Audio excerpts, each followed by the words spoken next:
I'm standing just inside the entrance of the campus of CBI. I'm sure it looks very much like a construction zone right now, and so it should.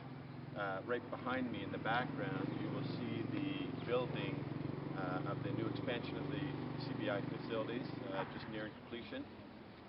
It is a wonderful new addition to the campus facilities. And beginning in December will be the new home of the ICA International Christian Assembly. This is the assembly for the Assemblies of God in the country of Cambodia. College currently accommodates approximately 70 students. Many of the students are from rural areas and outlying villages and some of the more distant provinces in Cambodia. Only a few would be residents from the capital city of Phnom Penh. This is really also an interdenominational college, and so only about half of our students are Assemblies of God students, and the others are students from a variety of different other evangelical denominations. There are only two major Bible colleges in all of Cambodia. There are some very tiny other colleges as alternatives for Bible college training. But Cambodia Bible Institute is the largest Bible college in the country. It will become a premier Bible college facility in the days to come as the new facilities are completed. Then we will be able to accommodate double the students, up to as many as 150 students, and that will help much better to meet the need of equipping and training Bible college leaders and pastors for the future of the nation. Some of the other buildings you will see directly behind me are the main Bible college building where we currently hold classes. It also accommodates the offices and faculty offices for the college. And then upstairs there is a limited number of dormitories for young men and women. To my far left is the chapel, and the chapel currently accommodates approximately 200. However, the new chapel facilities that will be shared in their use by both the college and ICA will accommodate over 700 people. It's a lovely, beautiful sanctuary facility and will be a tremendous asset both to the college and to this growing international church. This is a tremendously important component of what God needs to do in the nation. As young Khmer men and women are saved and brought to faith in Jesus Christ, it is here that they come to prepare for ministry. It is here that they come to grips with the calling of God that rests on their life and the tremendous need of their fellow Khmer people and the rest of the nation. We thank you for your support. We thank you for enabling us to partner with the Assemblies of God International in Cambodia and to be able to have this Canadian contingent to be able to do so. We thank you for your prayer, and we thank you for the financial support. Hi, my name is Bev Laing, and I'm here with Marina, who is the project manager for Send Sock for Child Care Plus, and we're going to take you on a little bit of a tour, and we're going to visit a couple of families at Send Sock. And in a few minutes, Marina is going to tell you about it, but we want to show you a bit of the area. The house we're going to visit backs on this creek, so you can imagine the mosquitoes that come up into the house during rainy season, or actually any season for that matter. Okay, from here on in I'm going to have Marina tell you a little bit about our community, and I'm going to trade places with Gary, and I'm going to come behind the camera. He can survive every day. He can't feed like she don't have enough food, but now she can earn some money to help their family. Okay. And are the children able to go to school now?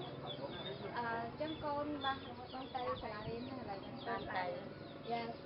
Yeah, the CCP pays for uniforms and study materials for the kids and for their school costs, as well as additional money to help the family with food. And they also have access to medical care. We have an American clinic, or actually a foreign clinic in town that's excellent.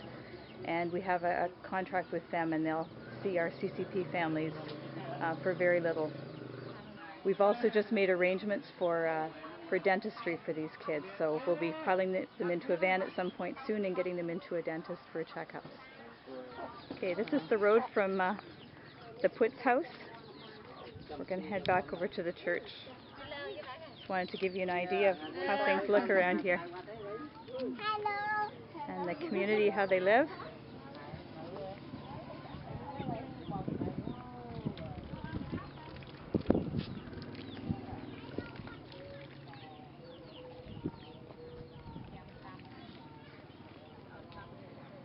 This village, about half the people have HIV/AIDS. And here's some ladies from the church. They're doing beading for Aeropostale company.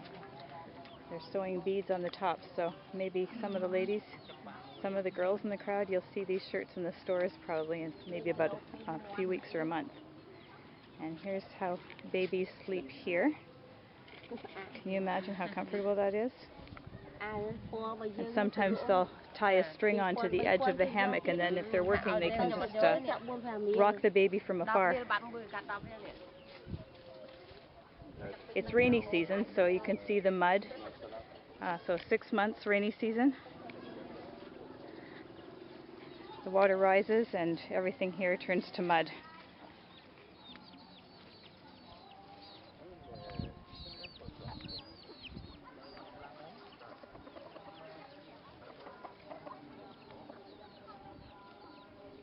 I don't know if you can hear in the background the monk chanting. This week is the most important time of the year for Buddhists. It's Pachumben, and it's the festival where they offer food at the temples for their ancestors. They're responsible for feeding them in the afterlife.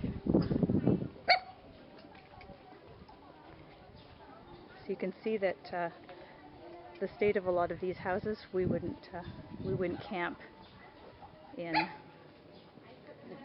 So the money that's sent here goes to excellent use and goes quite a long way in this country. Okay, we're just outside the front entrance of one of the many house churches that have been planted over the years in Cambodia. And right here is Somun. Somun is the pastor of this church. And of course the church is located not just near his house, but in his house at the present time. They have met here for how long? For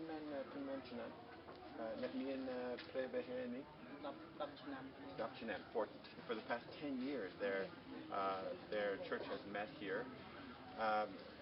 Sen Sok is one of the many displaced villages of displaced people that have been taken, in some cases, somewhat hostile manner from their homes and their properties, and then dropped here, sometimes actually organized by the government. And so Somun and his family have chosen to live here, though they don't need to. Somun actually has a job. He teaches school in one of the international schools in Phnom Penh. This is the church where they meet.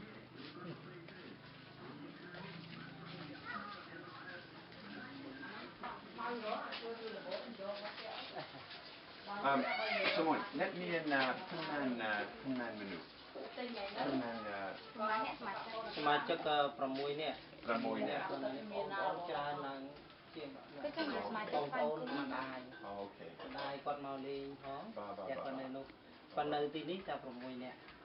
Also, on a number of occasions, we have held different Bible schools here and other events that have reached children and preteens in this area of Sen Sok.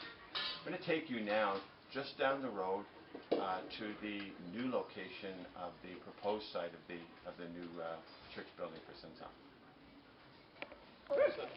So this is the new site of the new Sen Sok church. They have owned this land for a number of years now. You can see the basic size or footprint of the property identified by the brick, so the small brick foundation that is there. On this site, they hope to erect a two-story building that will accommodate a growing church. The church currently has about 6 volunteers who help in ministry, about 30 adults and youth, and then the numbers go to close to 100 when you include all the children in the village that attend Sen Sok Church as well.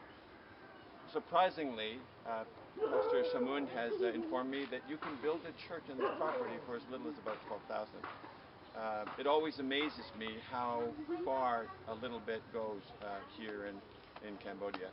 And so just imagine building a fine church and establish a presence for the work of God here in Sen Sac village for $12,000. We want to thank you for your support of what we do here in Sen Sac.